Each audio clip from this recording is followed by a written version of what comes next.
Apareceu aí que está sendo gravado para vocês? Sim. Ah, Sim. pô, então tá, então fechou. Então vai ficar gravado na nuvem. Quando fica gravado na nuvem, eu vou botar um link no Moodle. Eu boto o link e vocês vão acessar no Zoom da PUC. O link vai estar ali a aula gravada, certo? Então, o que a gente vai falar? Sobre cirurgia propriamente dita. Mas droga, esse vídeo realmente não consigo fazer funcionar. E vamos falar, tem bastante coisa para falar, ó. A gente vai falar slide que não falta, então a gente vai conseguir falar ao longo das aulas de tudo, então, muita coisa que a gente vai poder discutir em relação a isso.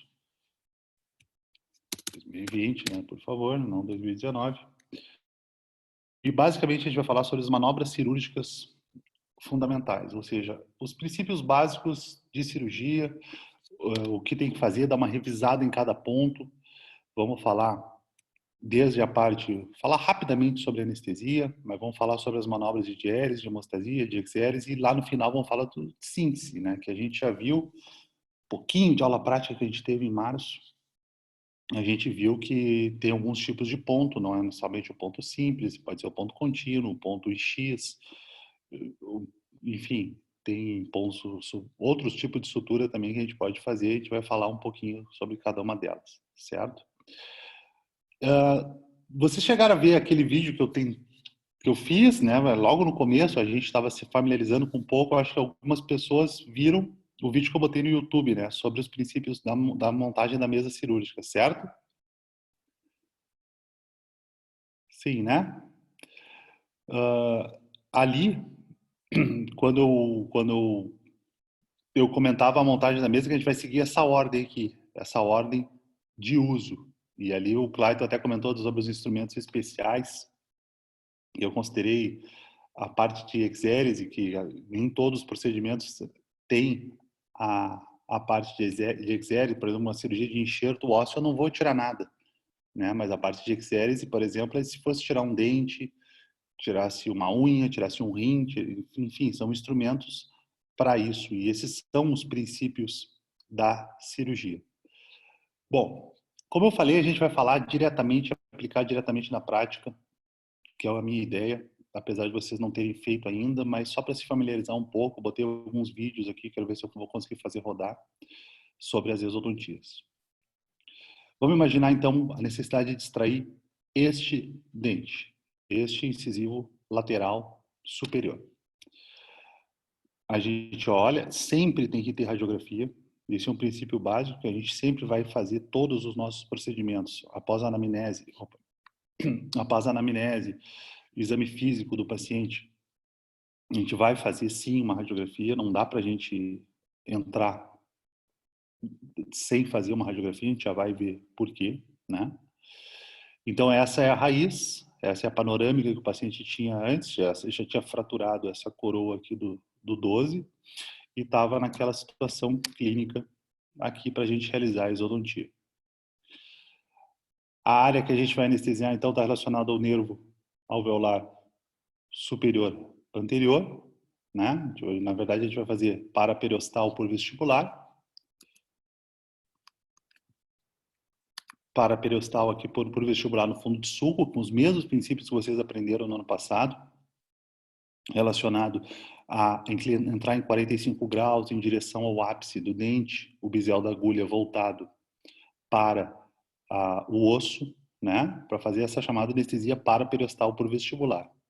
Aqui eu acho interessante a gente fazer uma primeira anestesia acima do periósteo, para aliviar um pouco, para não doer tanto, e depois a gente vai abaixo do periósteo, onde eu vou fazer uma anestesia daí subperiostal, nesse sentido, nessa imagem aqui. A gente vai fazer uma primeira anestesia acima do periósteo, onde não dói tanto, e depois sim, a gente com o bisel da agulha voltado para o osso ainda, a gente vai fazer embaixo do periósteo. Seria subperiostal aqui, né? E isso vai garantir uma anestesia adequada para a gente fazer a exodontia daquele dente, né? Sem dúvida, a gente vai precisar anestesiar por palatino e vamos precisar anestesiar nas papilas. Eu acho que alguns de vocês, quando faziam anestésio no ano passado, daqui um pouco anestesiava no fundo de sulco aqui, não no fundo de sulco, mas aqui na altura do ápice por vestibular, na altura do ápice por palatina, mas às vezes não faziam, e às vezes sim, às vezes não, é anestesia aqui nas papilas. Tem uma necessidade sim de anestesiar, tá? Tem uma necessidade sim de anestesiar o, nas papilas aqui e aqui sobre esse rebordo aqui, né? Tem que anestesiar, tem que complementar a anestesia nessa região, certo? Bom, e aí vem a questão. Vocês já viram? Eu mostrei no vídeo, procurei mostrar as diferenças entre os fórceps, as alavancas. O Clayton já falou sobre a empunhadura, eu também falei um pouco naquele vídeo. A empunhadura dígito palmar, né? Seja para alavanca, seja para fórceps. Geralmente com a alavanca a gente o nosso dedo indicador que vai ficar orientando, e para fórceps pode ser normalmente o polegar, o dedo polegar que vai ficar na articulação do fórceps. Mas as duas é uma empunhadura dígito palmar, tem um dedo e a palma da mão junto, né? A grande pergunta é se a gente tem apoio para fazer isso, né? Vocês vão querer pensar assim, poxa, será que vamos conseguir botar a alavanca aqui? Será que vamos conseguir botar o fórceps? Eu acho que se eu botar o fórceps aqui, a raiz vai fraturar. Se eu botar a alavanca aqui, será que eu tenho apoio? E como que eu vou entrar com a alavanca aqui? Né? Essa é uma questão. Então, eu selecionei algumas regras. Não são regras, são dicas. Não bem dicas, são orientações. Né? Entende o que eu quero dizer? Eu não quero deixar nenhum nome específico para isso, mas eu botei como regra, como uma orientação. E eu acho que nessa aula aqui são umas 18 orientações que vão servir para sempre, para todas as odontias que vocês forem fazer, né? E cada orientação, se vocês se orientarem bem por elas, vão conseguir resolver todos os tipos de dente, né? O primeiro ponto é utilizar os instrumentos de maneira correta, ou seja, pegando o instrumento de maneira correta, fazendo a empunhadura correta e aplicando no local certo. E se não tem como aplicar no local certo, eu vou viabilizar a condição para aplicar. Ou seja, se eu não consigo botar o fórceps aqui, parei um pouquinho. Quem sabe eu vou fazer uma incisão, vou levantar essa gengiva, fazer um descolamento, vou fazer, quem sabe, uma osteotomia e vou viabilizar para conseguir colocar o fórceps. Ou, quem sabe, vamos fazer uma incisão nessa papila e vamos pensar em colocar a alavanca do jeito correto. Repara assim, Reparem assim, eu não estou querendo ensinar osteotomia, odontosecção em quem ainda não fez nenhuma exodontia, de jeito nenhum. Eu só estou orientando algumas coisas, estou pegando um caso um pouquinho mais difícil do que uma exodontia de um dente com doença periodontal, com mobilidade acentuada. Eu estou pegando de propósito assim para a gente poder entender algumas coisas que vão nortear toda a cirurgia. Existe o jeito certo. Alguém, na aula de sutura, não, eu sei que fica difícil de responder, você tem que ligar o microfone para poder me responder, fica um pouquinho difícil, mas podem falar a hora que quiserem. Mas, pelo que eu vi ali em quem eu estava orientando, às vezes é pior pegar com o dedo, anelar o porta-agulha para dar os pontos, né? Mas existe o jeito certo, a gente tem que insistir do jeito certo. Então, olha ali. Dessa imagem, a gente nota algumas coisas. Primeiro, que essa papila entre o canino e o incisivo lateral, ela foi descolada e levantada, né? Ela foi descolada para viabilizar a aplicação da alavanca, certo? A alavanca reta, a alavanca reta, ela deve ser usada num primeiro momento. Existem, isso na aula prática a gente vai ter muito como ver, muito, muito, muito os movimentos da alavanca. Mas ela, num primeiro momento, ela é usada. Essa alavanca se chama alavanca reta de Selden. Selden reta. Eu falei isso no vídeo para vocês. Ela tem uma parte plana, que é essa daqui, e tem uma parte convexa, que é essa daqui. O primeiro ponto de aplicação dessa alavanca é perpendicular ao dente, ou seja, é 90 graus com o dente, certo? Por vestibular, com a parte plana da alavanca virada para o dente que eu quero extrair. E essa vai ser sempre a nossa primeira tentativa de aplicação da alavanca. Existem outros movimentos, existem outras formas de usar a alavanca, mas a nossa primeira vai ser essa. Perpendicular ao dente, por vestibular e com a parte plana da alavanca de Selden reta virada para o dente que eu quero extrair. tá? Que é o incisivo lateral. Você deve estar olhando isso aqui e deve estar se perguntando: ah, não, tu tá me dizendo que eu vou botar a alavanca aqui e o canino não vai se mexer. Eu estou me apoiando no canino. A gente tem que sempre cuidar o dente vizinho. Isso sempre, né?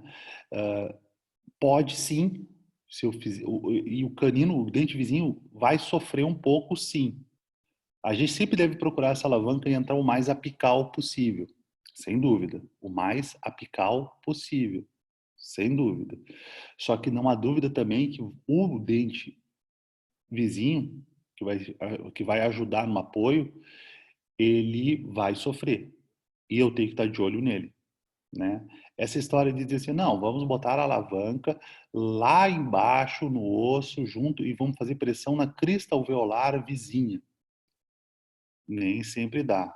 A gente faz apoio no vizinho, muitas vezes, sim. E a gente tem que olhar o vizinho, sim, né? Mas normalmente um canino, ainda mais um canino mais isolado no arco como esse, não totalmente isolado, porque temos aqui o dente do lado, mas mais aqui para trás não tinha mais nada. Um canino que segurava uma PPR ao longo de muito tempo, geralmente ele é mais firmão, né? Ele é mais bem inserido. Mas a gente tem que estar de olho, sim. E o movimento aqui é um movimento de rotação, a gente já vai ver. Todos esses casos que eu tenho aqui, todos, eles são da faculdade. Dá para ver que essa mãozinha aqui não é minha, né? Não tenho essa mão, não tenho essa unha. É uma mão de uma menina, de uma aluna. Todos os casos são da faculdade, eu fotografei tudo lá, tudo na aula ao longo do tempo. Ela foi pegar então o fórceps, o dente foi inicialmente luxado com a alavanca, né? E depois ele, posteriormente, ele vai ser avulsionado, né? Retirado com o fórceps. Quando a gente falar para vocês assim, ó, que o dente está luxado, vocês vão ouvir falar, o dente já luxou. A luxação é a perda da relação anatômica de uma articulação. Vocês já ouviram falar assim? Eu acho que alguém já ouviu falar, os guri, a gurizada de skate, cai, não sei o que, o cara luxou o ombro, luxou o cotovelo. Acho que vocês já ouviram falar esse tipo de termo. O que é luxar? É a articulação sair do lugar, digamos assim, a perda da relação anatômica da articulação. Seja uma articulação amplamente móvel, como uma articulação do ombro, ou uma articulação minimamente móvel, como uma articulação do dente no alvéolo, né? Não deixa de ser uma articulação. Então, quando a gente fala que o dente está mexendo, o dente está luxando, ele está perdendo a sua relação anatômica com com o seu local de origem, né? Pois bem, fórceps, ele se aplica assim, com a mão esquerda assim. Eu, eu lamento, eu até cheguei a comentar na, na avaliação da disciplina, eu falei que eu tenho uma vontade de explicar mexendo as mãos e mostrar para vocês na linguagem corporal como fazer. Mas a gente vai poder fazer isso na aula prática. A mão esquerda tem que segurar, né, as corticais ósseas, por dois motivos. Quando eu for usar um fórceps, por dois motivos. Um motivo que eu vou sentir a expansão da cortical, eu vou sentir a expansão da cortical quando o dente está luxando, o dente está se movimentando, o dente está saindo. E por outro motivo, eu vou conseguir estabilizar a cabeça do paciente, né? Eu consigo segurar a cabeça dele de uma forma adequada que eu vou conseguir aplicar e utilizar o fórceps, certo? O fórceps, ele tem 5 movimentos. Um movimento de intrusão, quando eu empurro ele em direção ao ápice do dente, para ele entrar bem, pegar bem apical. O movimento vestibular, o movimento palatino, o movimento de extrusão, quando eu vou puxando o dente para ele sair, e o movimento de rotação. São 5. O movimento de rotação ele vai servir só para alguns dentes que têm a raiz cônica. Um incisivo lateral que pode ter uma dilaceração apical, que a raiz é mais ovalada e não é tão cônica, incisivo lateral não é um dente adequado, tão adequado para fazer rotação. Bom, eu vou pegar então o fórceps dessa forma, eu vou segurar com a mão esquerda, perdoem que é canhota, né? Eu vou segurar com a mão não dominante, né? Quem for canhoto faz o contrário. e vamos fazer o movimento de vestibular, X para vestibular, X para palatina. Depois vamos fazer o movimento X mais um pouquinho para vestibular, X mais um pouquinho para palatina.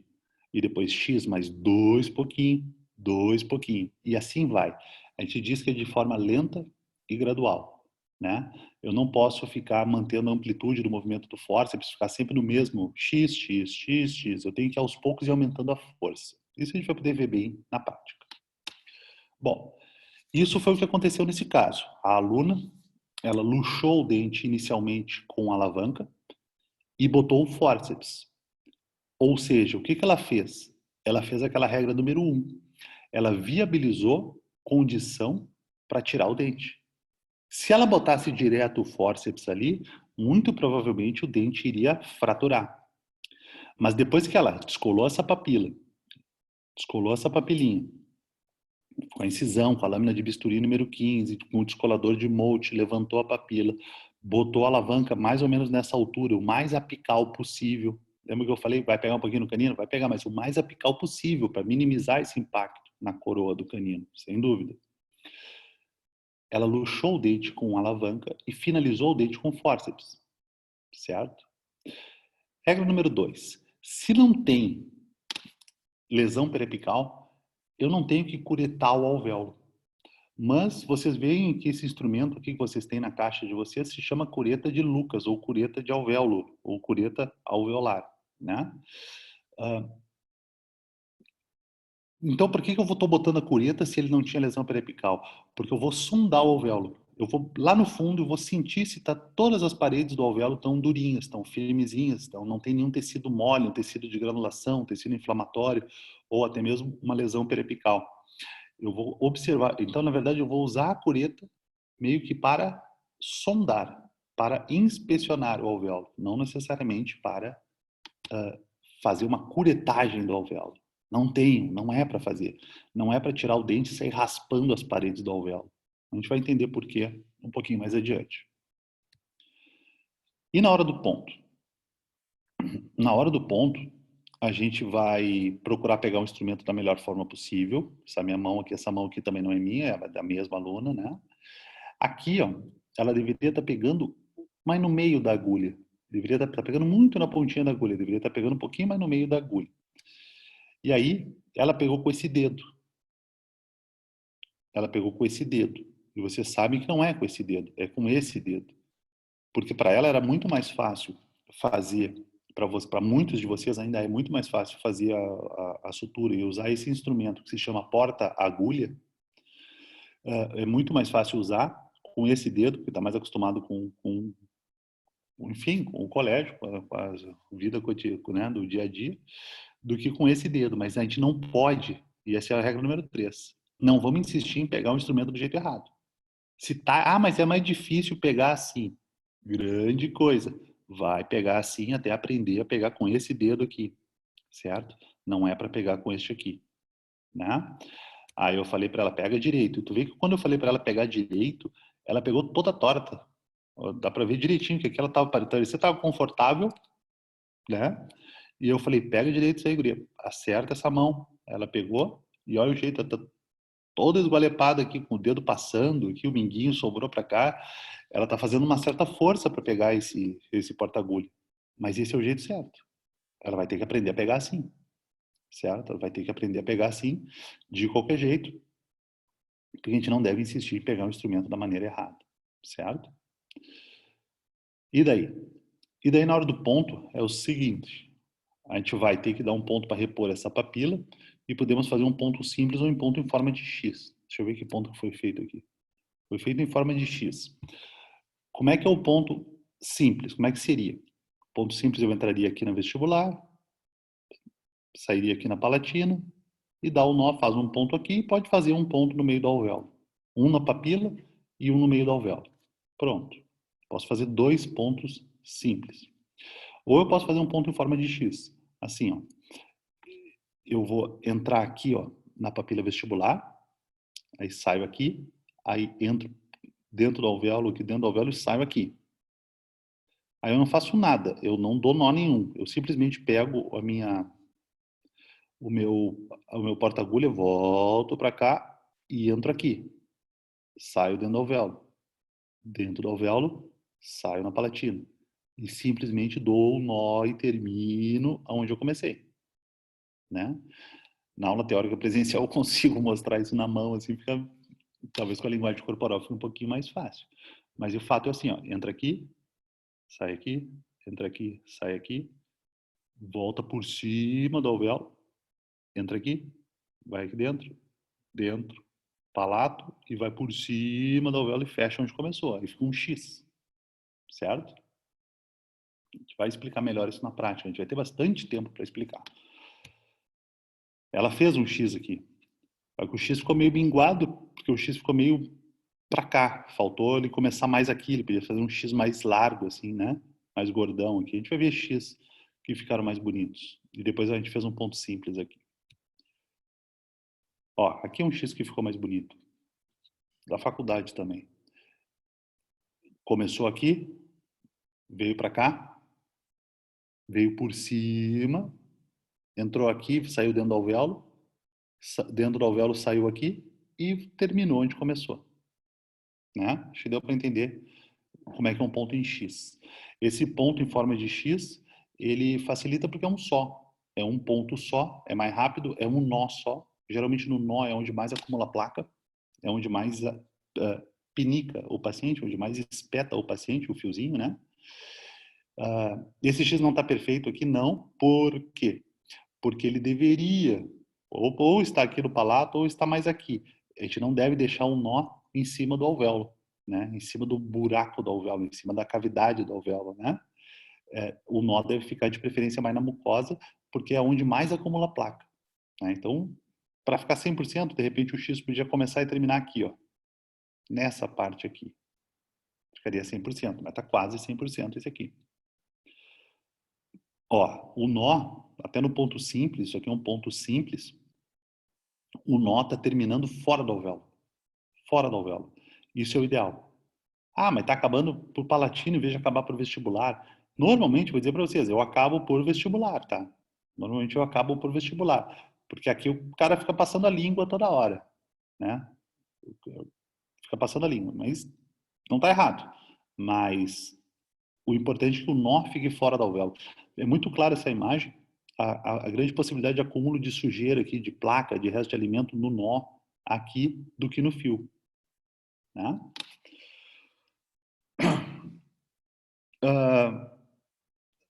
Alguém só pode me dizer se está tranquilo até agora, sim? Sim. Bom, qualquer coisa eu vou mais devagar. Eu sei, é difícil a gente falar coisas assim que você daqui a um pouco nunca viram, mas essa é a minha ideia. Eu vou falar, para quando chegar lá na frente do paciente lá, a gente não tenha mais tanta. Eu vou falar de exodontia. O meu objetivo é falar de exodontia, que é o que vocês vão fazer, que é o que eu quero que vocês aprendam. É o que eu vou falar.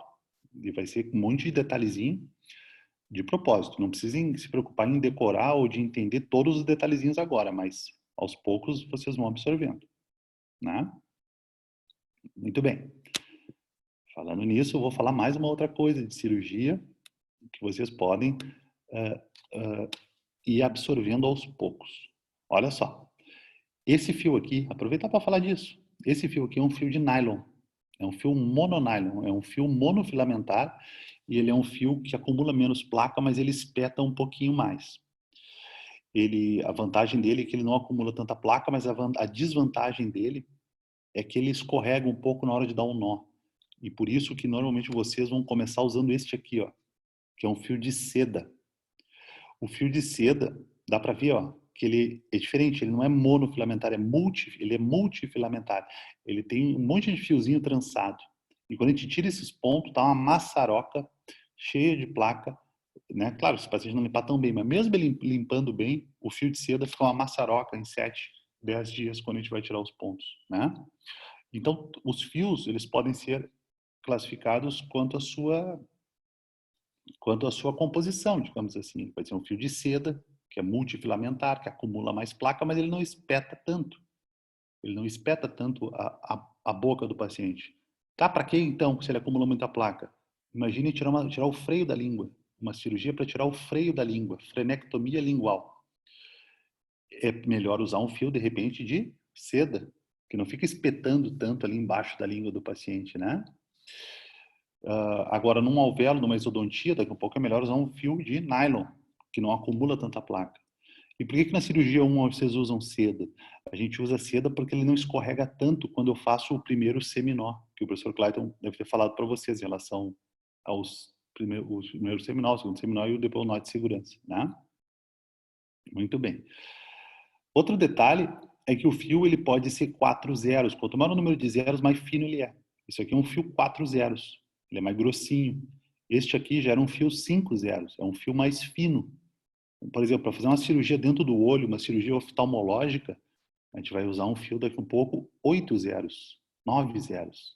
Isso aos poucos, quando vocês pegarem um fio de sutura, da próxima vez vocês vão se lembrar disso que eu falei. Tá? Muito bem. Aqui um outro tipo de ponto, um ponto contínuo. Isso aqui foi o que fiz. Eu fiz assim, a famosa frescura para tirar foto. Tá? Poderia muito bem ter feito 3 pontos simples, poderia ter feito um ponto em X. Eu quis fazer um ponto contínuo aqui para poder tirar foto. Vantagem dele, dá para ver que ele, isso a gente pode explicar na prática também. A gente não tem muito nó, vai amarrando, amarrando, amarrando, amarrando. Tem um nó no começo, que está escondidinho aqui, embaixo desse dente, e um nó aqui, né? Então tem vantagem. Desvantagem, se arrebentar aqui, ó, se por acaso soltar aqui, abre tudo. Abre tudo. Então tem indicações e contraindicações também, de acordo com o tipo de ponto para ser dado, certo? Vamos ver uma outra situação.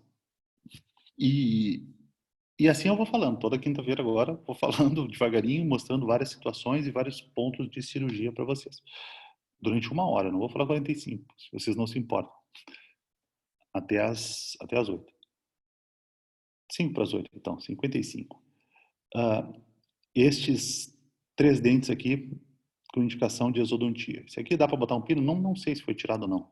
Foi. Enfim, isso aqui às vezes a gente conversa com o paciente, tudo paciente da faculdade, às vezes a gente conversa, que dá para colocar um núcleo, uma coroa, que vocês estão vendo agora na prótese fixa. Dá, sem dúvida que dá. Mas a gente conversa com o paciente, avalia essa questão de dinheiro, disso, daquilo. Enfim, ele optou por tirar. Então foram os 3. Não foram os 3. Foram os 3, sim. Foram os 3, sim.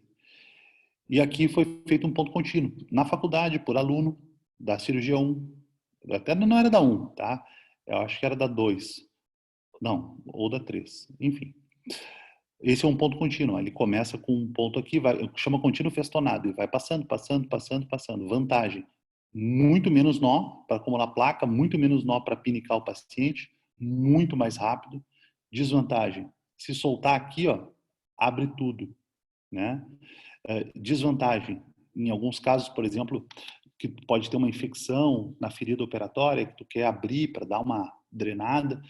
Se tu tem ponto simples, tu só tira aquele pontinho, legal. Se tu tem um ponto contínuo, tu abre e perde tudo. Enfim, né?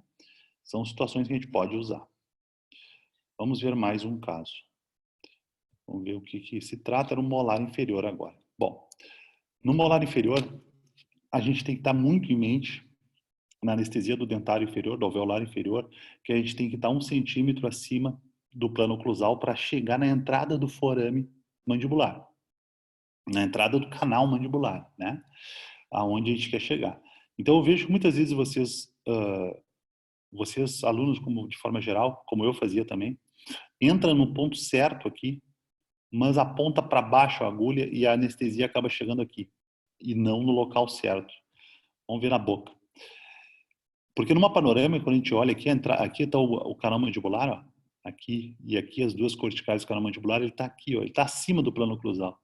O que eu vejo é que muitas vezes vocês entram no lugar certo, só que apontam a agulha para baixo e a gente acaba anestesiando aqui, ó. E aí vai dar errado, tem que anestesiar reto, assim, acima do plano oclusal e em linha reta. Nunca entrar no ponto certo, mas apontar para baixo, né? É o erro mais comum. E em termos aqui está o dedo do aluno. Podemos manter com o afastador, quem não tem o problema nenhum. Todas as anestesias da boca, inclusive, de todos os dentes, a gente tem que fazer com afastador. Todas. Do alveolar inferior, tu pode localizar com o dedo, largar, pegar o afastador e fazer a punção do tecido com o afastador na posição, tranquilo, né? Ou deixar o dedo, mas tudo bem. Ah, não me sinto seguro para deixar o dedo, quero manter o afastador. Localiza com o dedo, né? E bota o afastador, sem problema nenhum. E todas as outras anestesias com o afastador, certo? Vocês aprenderam também na anestésio, eu também fui aluno da professora Rejane, do Antônio, eu fui aluno deles também, de fazer com agulha longa. E a agulha longa fica um pouco da agulha para fora. É mais seguro se houver uma fratura, tu ainda tem um pouco de agulha, porque com agulha curta, a gente tem que entrar toda a agulha. Com agulha curta, essa parte aqui, ó, tem que estar tocando no tecido. Com agulha curta, tem que entrar toda a agulha. A gente na cirurgia, todos os professores de cirurgia, o Guilherme, o Clayton, o Vlad, todo mundo, a gente usa agulha curta. Mas, com certeza, a agulha longa tem uma vantagem de chegar no ponto de chegada da agulha, de atingir o ponto de chegada da agulha e ainda ficar uma parte da agulha para fora. Isso é uma bela vantagem. Ah, fraturou, aconteceu alguma coisa? Tudo bem, né? Fiquem à vontade, pelo menos quem orientar, de usar da forma que a gente combinar.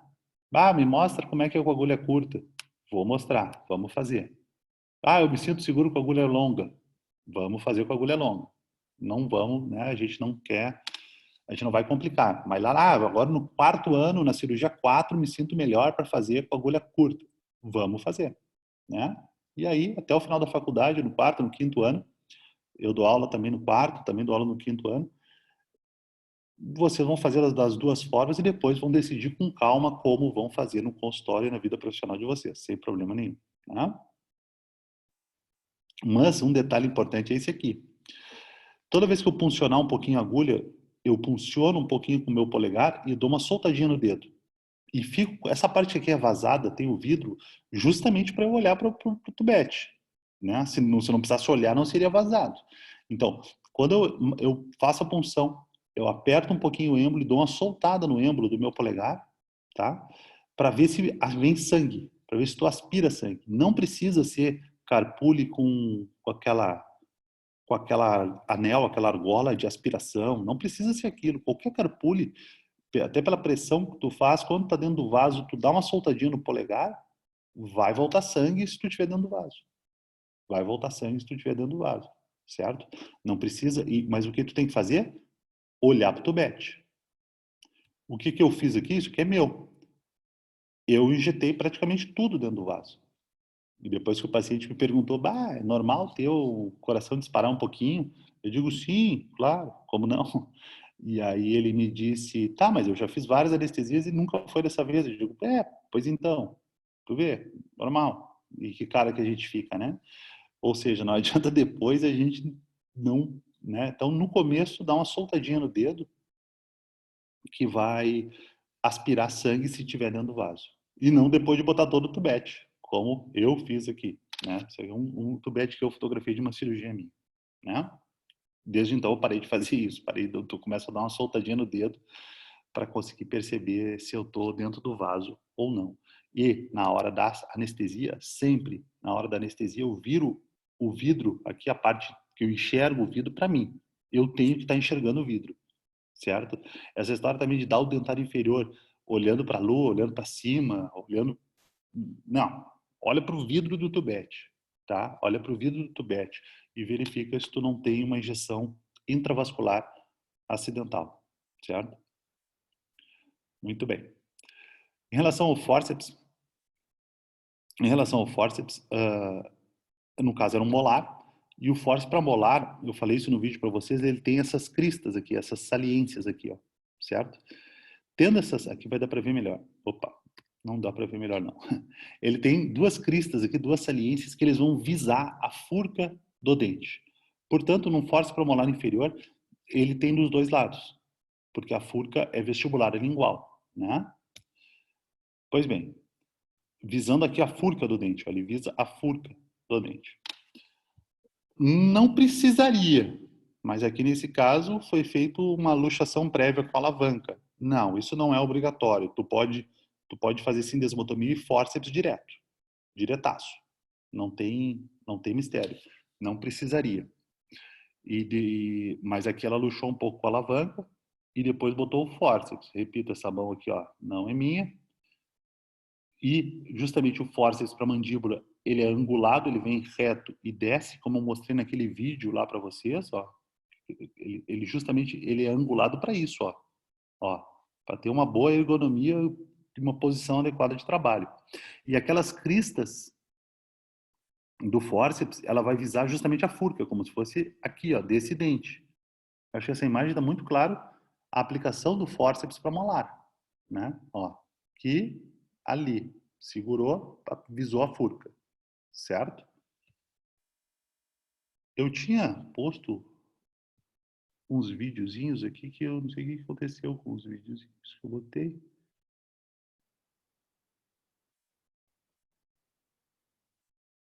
Ah, eles estão...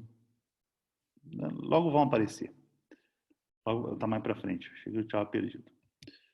Certo? Então o fórceps vai... Onde estávamos?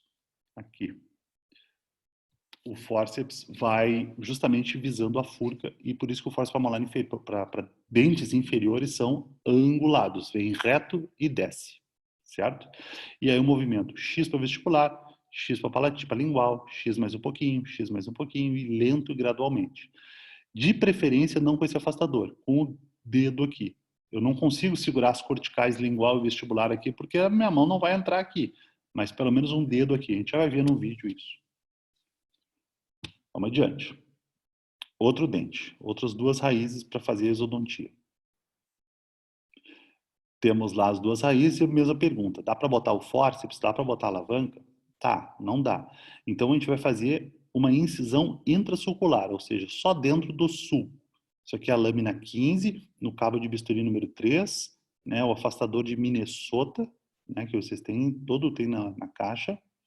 Vamos fazer uma incisão só dentro do sulco, descolar essa papila, tá descolando a papila com descolador de Mold, certo? E vamos botar a alavanca. Aí ela pegou a alavanca aqui. Aí eu falei para ela, não está certo o jeito que tu pegou a alavanca. Pega direito. Por quê? Porque tá faltando esse indicador aqui, tá aqui, esticado. Vamos ver? Mais ou menos assim também, não é tão assim. Um pouquinho mais para trás esse dedo, esse ponta do dedo, um pouquinho mais aqui, né?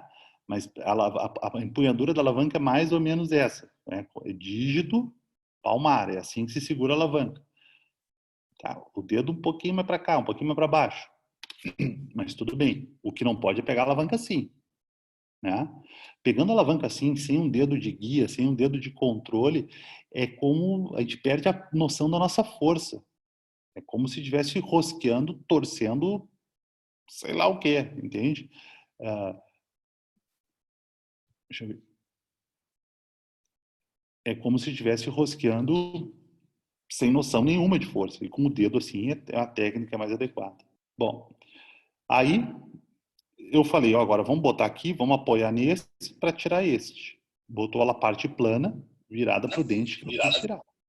Oi? Botando a parte plana virada para o dente que ela objetivou tirar. E fez um movimento de girar a alavanca, né, de sarri. É, a gente vai ver já em algum vídeo aqui, se der tempo hoje, senão a gente vê semana que vem. Muito bem. O dente luxou e ela pegou o fórceps. Aí ela pegou o fórceps e nota que é um fórceps para maxila e ele não tem aquelas cristas, porque ele é um fórceps para pré-molares e caninos, ele não é um fórceps para molar, porque ele não visa nenhuma furca, ele não tem aquela crista que tinha naquele fórceps do molar inferior, certo? Pois bem. Aí eu falei para ela pegar o fórceps, ela, de novo, o que é normal, se atrapalhou um pouco, como é que eu pego? Como é que eu faço? Abre o dedo, se enrolou um pouco com a mão, sem problema nenhum. E quando eu falo ela, não é sempre a mesma, tá? Não é sempre a mesma que eu estou fotografando e falando, né? E brincando assim nesse sentido, né? Faz parte do aprendizado, é a mesma coisa quando eu faço Hoje, fazer uma cirurgia mais complexa que eu não faço, mesma coisa, o sentimento é o mesmo, né? De estar começando, isso faz parte, eu tô descontraindo. Então, mais ou menos assim, e vamos aplicar o fórceps. Aí ela aplicou o fórceps, eu falei, bota o fórceps. Ela botou o fórceps de mesial para distal. O que está errado? Não, não dá para botar assim. O fórceps, a gente vai aplicá-lo de vestibular palatino. Não assim. Não assim. Né? Assim, em caso excepcional. Muito excepcional. Mas não é assim, tá? Bom, tá errado. Aí eu falei, vamos botar direitinho. Ela botou assim, polegar na articulação do fórceps, posicionadinho, legal. Tá errado de novo. Por que tá errado? Porque não é com afastador aqui. Eu já falei que não é com afastador. É com a mão. Assim. Assim está certo. É fórceps, vestibular e palatino e a nossa mão, e não dominante, né, no caso a mão esquerda dela, segurando a cortical vestibular e palatina aqui. E aí fazer o movimento lento e gradual. Um, um, aí dois, dois, e vai indo gradualmente para fazer a exodontia com o fórceps. Bom, conseguiu, fez a exodontia com fórceps. E daí vem um outro detalhe da cirurgia, que é o seguinte: fez a cirurgia com fórceps e vai olhar o dente. Isso aqui está correto.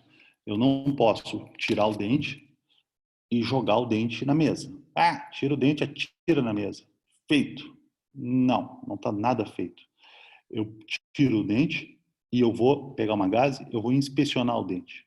Porque eu não sei se ele não está fraturado, eu não sei se ele está, como é que está a raiz, se eu tirei ele inteiro, se daqui um pouco tem um pedacinho de raiz. Eu vou inspecionar o dente, certo? Fazer uma inspeção do dente com gás. Outro caso, outra situação de incisão intrasulcular é só dentro do sulco, por isso que ela se chama intrasulcular, a gente vai contornando só dentro do sulco. E nesse caso, não dava para botar a alavanca. E repito, o meu objetivo aqui não é sair ensinando vocês tirarem todos os dentes. Não. O meu objetivo, e isso aqui que ele está fazendo aqui, que se chama osteotomia, talvez vocês não façam em toda a cirurgia 1, faça só na cirurgia 3 ou no final da cirurgia 2. Pode ser que sim, pode ser que não. O meu objetivo é mostrar um panorama geral da exodontia, né? Vamos ver, botar na prática mesmo algumas coisas que daqui a um pouco vocês não viram ainda. Isso aqui se chama osteotomia. A gente pode usar a broca, ela pode ser feita com alta rotação, pode ser feita com baixa rotação, com a peça reta, tanto faz. E isso se chama osteotomia, ou assim como pode ser odontosecção, se a gente estiver mexendo no dente, dividindo o dente, certo? Como a gente está mexendo no osso, se chama osteotomia. Na cirurgia, vocês vão ver que não sai água da caneta. Não sai água da caneta, não sai água do equipo, nem na alta nem na baixa. A gente irriga com soro. E a gente dobra a agulha dessa forma, a gente quebra a ponta da agulha para não. E eu falei quebra e não falei corta, porque não é para cortar a ponta, é para quebrar a ponta da agulha para ninguém se espetar, né? E a gente vai fazer uma irrigação na broca com soro. Então, aqui foi feita uma osteotomia no meio das duas raízes, e só foi feita uma osteotomia desse jeito no meio das duas raízes porque as duas raízes iriam sair. Obviamente, se uma delas iria ficar, nunca que se faria uma osteotomia desse jeito, né? Como as duas raízes iriam sair, foi criado um espaço para colocar a alavanca. E nota que a alavanca aqui está sendo colocada de forma paralela ao dente, não perpendicular ao dente. A ideia é girar e luxar um pouco das duas raízes. E aqui sim entra perpendicular ao dente a alavanca, apoiada aqui junto ao canino, e justamente a força que foi aplicada aqui empurrou a raiz para a área que foi feita a osteotomia. Ou seja, viabilizou uma forma do dente sair, né? Se criou um espaço aqui no meio, luxou as duas, e você já sabe o que é luxar, porque, né, já comentei, e eu faço um apoio aqui na distal e empurro a raiz para mesial aonde já foi feito um alívio ósseo. E aí o dente sai com mais facilidade. E dá para finalizar, por exemplo, o outro dente foi tentado finalizar com fórceps, né? Lembrando que um incisivo central, ele permite, sem sombra de dúvida, a rotação. Então, além da intrusão, além da extrusão, além do movimento vestibular, do movimento palatino, ele permite girar, rotação, para um lado, para o outro, para um lado, para o outro, porque é uma raiz cônica, certo? E aí foi feita uma rotação. Isso aqui é o fórceps para a raiz superior, tá? Isso aqui se chama fórceps para a raiz superior.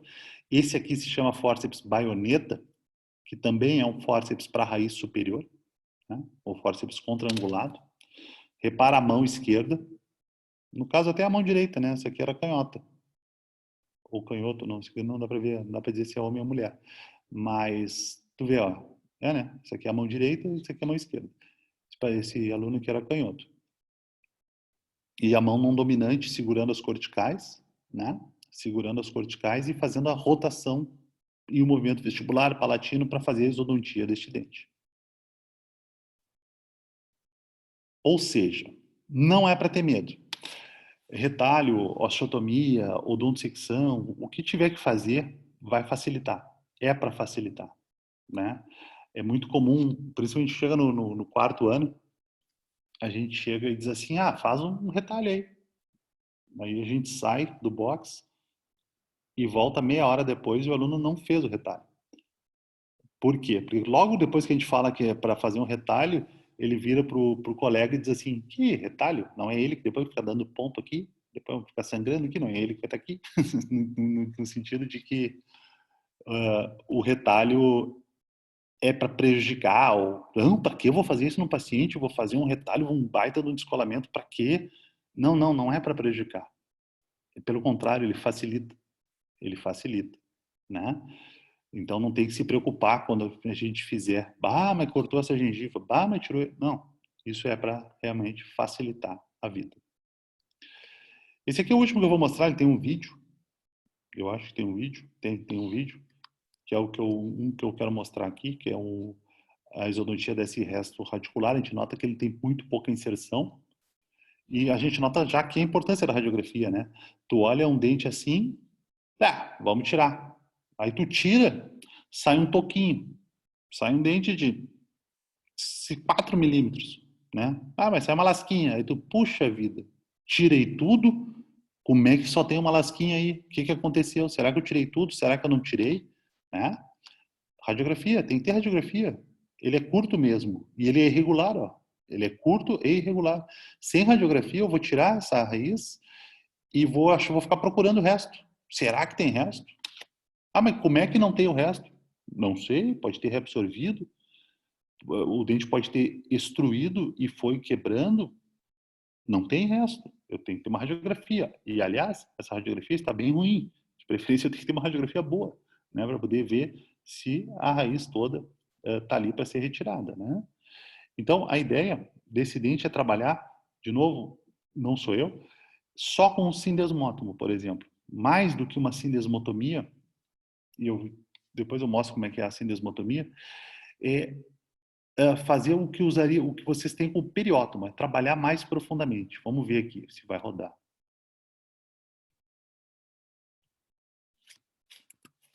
Ah, mas não vai rodar, mas vou dar um jeito.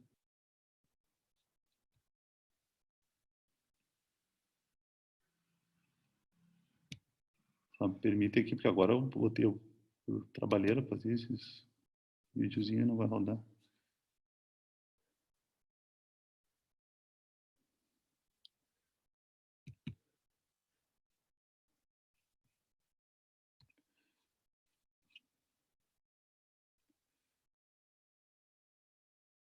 Mas não, esse aqui. Esse aqui é o vídeo em questão. Vamos ver se ele vai rodar. Conseguem ver, né? Espero que sim. De usar com o periótomo. Isso aqui é um sindesmótomo, tá? Mas é para usar como se fosse um periótomo, só trabalhando ao redor do dente, assim, ó. Só trabalhando devagarinho ao redor do dente.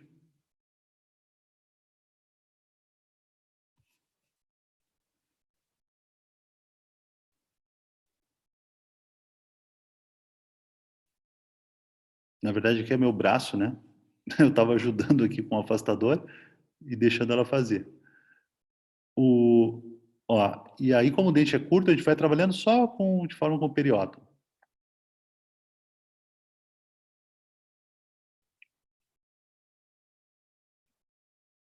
Isso é movimento de cunha. Isso aqui se chama movimento de cunha, tá? Vai calçando embaixo. E aí tu vê que o dente é reabsorvido, ó. E tu só fez isso porque tu tem uma radiografia.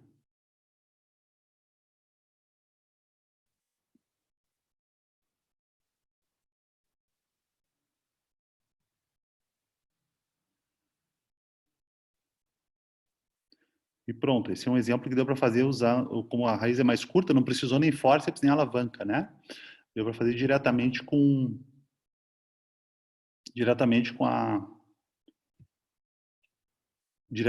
com o Sindesmodo. Muito bem. Eu vou parar por aqui. Quinta que vem vamos manter 5h30 para manter o horário. Se alguém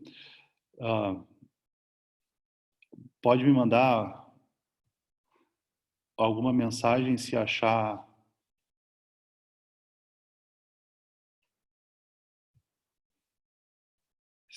que deve, né? Para trocar horário, alguma coisa assim, mas em princípio vamos manter nas 5h30 da tarde, certo?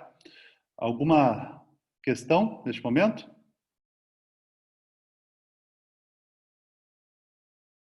Não?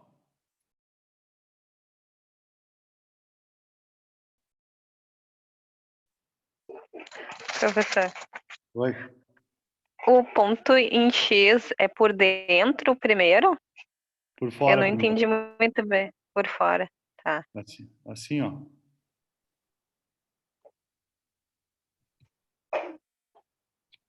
Por fora primeiro. Por fora, começando aqui no vestibular, esquece isso aqui. Começando aqui no vestibular. Por fora, para dentro do alvéolo. Para dentro do alvéolo, para Isso, pra fora, dentro da alvéolo. Tá, para fora, isso para que eu dentro do queria alvéolo. saber. Para dentro do Tá, alvéolo, para o palato. Vai lá para o outro lado, por fora, para dentro do alvéolo. Para dentro do alvéolo, para o palato. E volta e termina aqui. Certo? tá, Entendeu? certo, entendi. Obrigada. Essa é a ideia. Então, até a próxima quinta-feira. Eu vou botar depois ali a gravação ali. Boa noite. Boa noite. Boa noite.